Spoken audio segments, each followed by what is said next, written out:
Great Expectations by Charles Dickens. Chapter 17. I now fell into a regular routine of apprenticeship life, which was varied, beyond the limits of the village and the marshes, by no more remarkable circumstance than the arrival of my birthday and my paying another visit to Miss Havisham. I found Miss Sarah Pocket still on duty at the gate. I found Miss Havisham just as I had left her, and she spoke of Estella in the very same way, if not in the very same words. The interview lasted but a few minutes, and she gave me a guinea when I was going, and told me to come again on my next birthday. I may mention at once that this became an annual custom. I tried to decline taking the guinea on the first occasion, but with no better effect than causing her to ask me very angrily if I expected more. Then, and after that, I took it. So unchanging was the dull old house, the yellow light in the darkened room, the faded spectre in the chair by the dressing-table glass, that I felt as if the stopping of the clocks had stopped time in that mysterious place, and, while I and everything else outside it grew older, it stood still. Daylight never entered the house as to my thoughts and remembrances of it, any more than as to the actual fact. It bewildered me, and under its influence I continued at heart to hate my trade and to be ashamed of home. Imperceptibly I became conscious of a change in Biddy, however. Her shoes came up at the heel, her hair grew bright and neat, her hands were always clean. She was not beautiful, she was common, and could not be like Estella, but she was pleasant and wholesome and sweet-tempered. She had not been with us more than a year. I remember her being newly out of mourning at the time it struck me, when I observed to myself one evening that she had curiously thoughtful and attentive eyes that were very pretty and very good. It came of my lifting up my own eyes from a task I was poring at, writing some passages from a book, to improve myself in two ways at once by a sort of stratagem, and seeing Biddy, observant of what I was about. I laid down my pen, and Biddy stopped in her needlework without laying it down. "Biddy," said I, "how do you manage it? Either I am very stupid, or you are very clever." "What is it that I manage? I don't know," returned Biddy, smiling. She managed our whole domestic life, and wonderfully too, but I did not mean that, though that made what I did mean more surprising. "How do you manage, Biddy," said I, "to learn everything that I learn, and always to keep up with me?" I was beginning to be rather vain of my knowledge, for I spent my birthday guineas on it, and set aside the greater part of my pocket-money for similar investment, though I have no doubt now that the little I knew was extremely dear at the price. "I might as well ask you," said Biddy, "how you manage." "No, because when I come in from the forge of a night, any one can see me turning to at it, but you never turn to at it, Biddy." "I suppose I must catch it, like a cough," said Biddy quietly, and went on with her sewing. Pursuing my idea, as I leaned back in my wooden chair and looked at Biddy sewing away with her head on one side, I began to think her rather an extraordinary girl, for I called to mind now that she was equally accomplished in the terms of our trade, and the names of our different sorts of work, and our various tools. In short, whatever I knew, Biddy knew. Theoretically, she was already as good a blacksmith as I, or better. "You are one of those, Biddy," said I, "who make the most of every chance. You never had a chance before you came here, and see how improved you are." Biddy looked at me for an instant, and went on with her sewing. "I was your first teacher, though, wasn't I?" said she, as she sewed. "Biddy!" I exclaimed in amazement. "Why are you crying?" "No, I'm not," said Biddy, looking up and laughing. What put that into your head?" What could have put it in my head but the glistening of a tear as it dropped on her work? I sat silent, recalling what a drudge she had been, until Mr. Wopsle's great-aunt successfully overcame that bad habit of living, so highly desirable to be got rid of by some people. I recalled the hopeless circumstance by which she had been surrounded in the miserable little shop, and the miserable little noisy evening school, with that miserable old bundle of incompetence, always to be dragged and shouldered. I reflected that even in those untoward times there must have been latent in Biddy what was now developing, for in my first uneasiness and discontent I had turned to her for help, as a matter of course. Biddy sat quietly sewing, shedding no more tears, and while I looked at her and thought about it all, it occurred to me that perhaps I had not been sufficiently grateful to Biddy.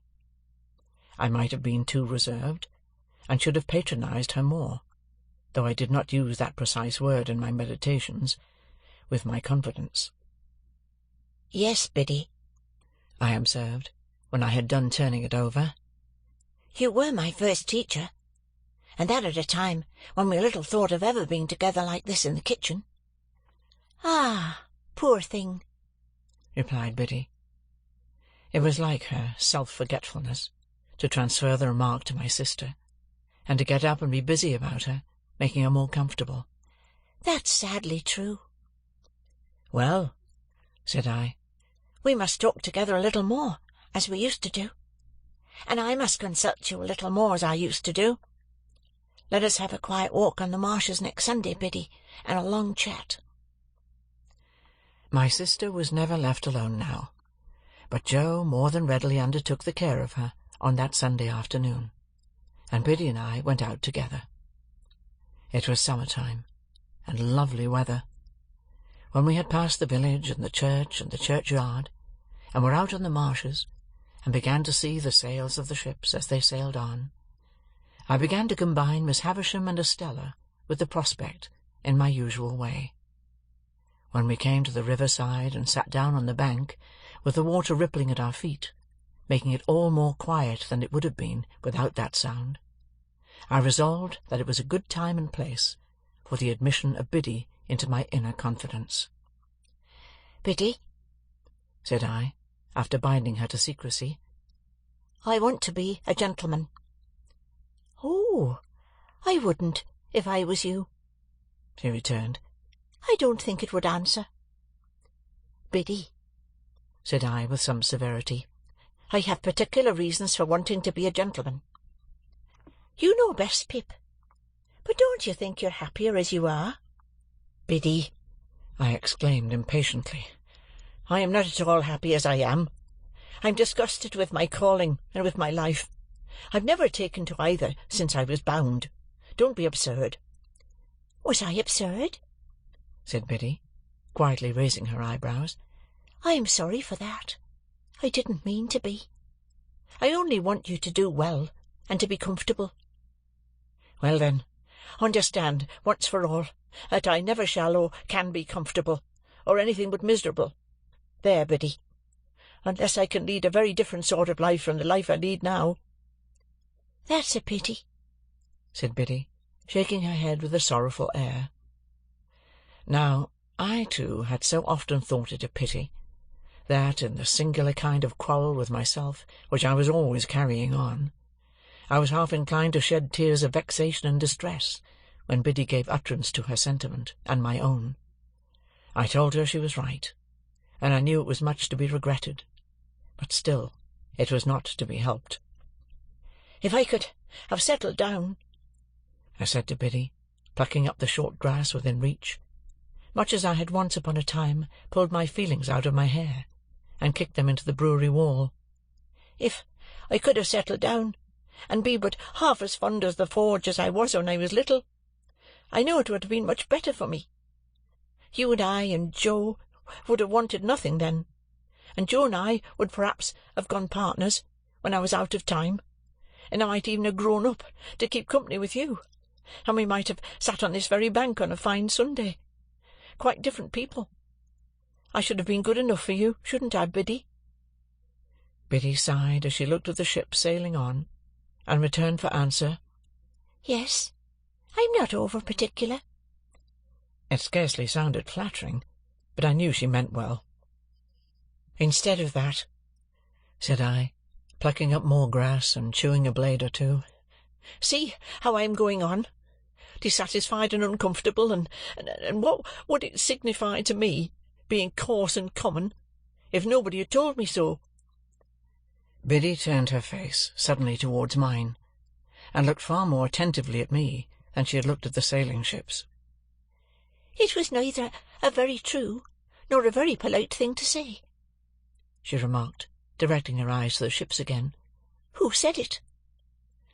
I was disconcerted, for I had broken away without quite seeing where I was going to. It was not to be shuffled off now, however, and I answered, "The beautiful young lady at Miss Havisham's, and she's more beautiful than anybody ever was, and I admire her dreadfully, and I want to be a gentleman on her account." Having made this lunatic confession, I began to throw my torn-up grass into the river, as if I had some thoughts of following it. "Do you want to be a gentleman, to spite her, or to gain her over?"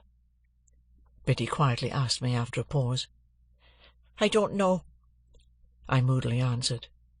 "Because if it is to spite her," Biddy pursued, "I should think, but you know best, that might be better and more independently done, by caring nothing for her words.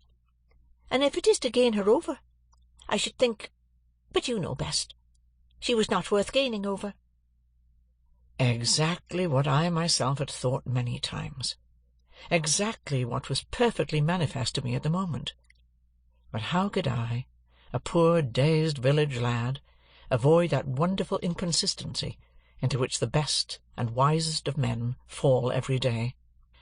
"It may be all quite true," said I to Biddy, "but I admire her dreadfully."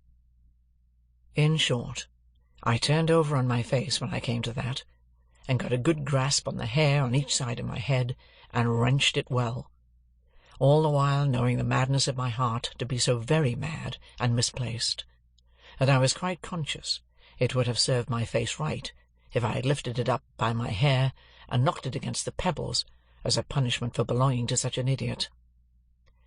Biddy was the wisest of girls, and she tried to reason no more with me. She put her hand, which was a comfortable hand, though roughened by work, upon my hands, one after another, and gently took them out of my hair.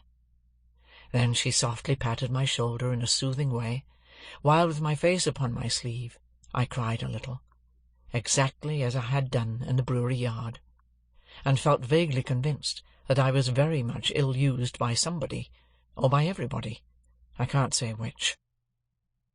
"I am glad of one thing," said Biddy, "and that is, that you have felt you could give me your confidence, Pip.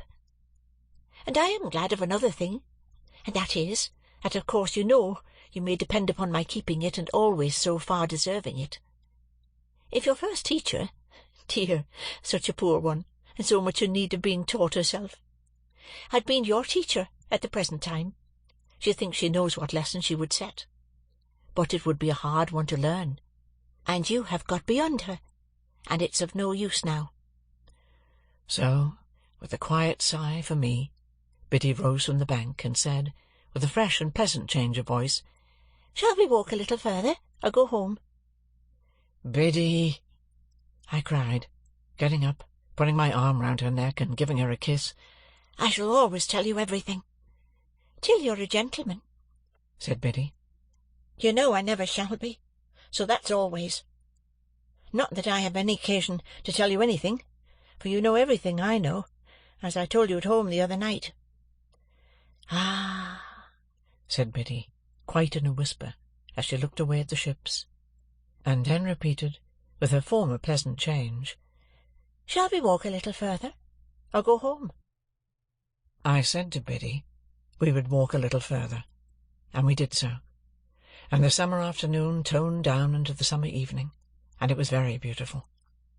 I began to consider whether I was not more naturally and wholesomely situated, after all, in these circumstances, than playing beggar-my-neighbour by candlelight in the room with the stopped clocks, and being despised by Estella. I thought it would be very good for me if I could get her out of my head, with all the rest of those remembrances and fancies, and could go to work, determined to relish what I had to do, and stick to it, and make the best of it. I asked myself the question whether I did not surely know that if Estella were beside me at that moment instead of Biddy, she would make me miserable. I was obliged to admit that I did know it for a certainty, and I said to myself, "Pip, what a fool you are!" We talked a good deal as we walked, and all that Biddy said seemed right. Biddy was never insulting or capricious, or Biddy to-day and somebody else to-morrow. She would have derived only pain and no pleasure from giving me pain. She would far rather have wounded her own breast than mine. How could it be, then, that I did not like her much the better of the two? "Biddy," said I, when we were walking homeward, "I wish you could put me right."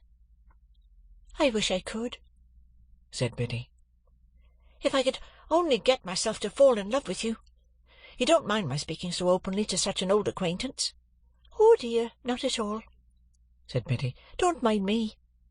If I could only get myself to do it, that would be the thing for me.